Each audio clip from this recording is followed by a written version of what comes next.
Hello guys, welcome back to this channel. In today's video, I'm going to show you where you can find the Hearthside Sweet Emote in Heartopia Festival update.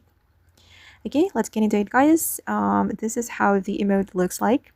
The emote is called Caramel Popcorn, but the riddle is the Hearthside Sweets. And to unlock the emote, you need to pop the bubble guys. And I'm going to show you where you can find the bubble to unlock this emote. This emote appears on week 3.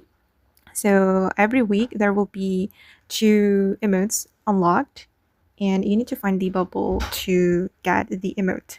Okay, for this emote guys, you can find it in front of Massimos Cooking Store. It's right here.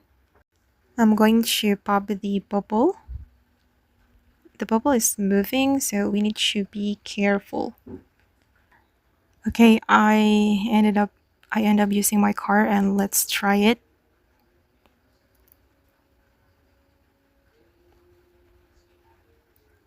Finally, we can unlock the caramel popcorn emote in Heartopia.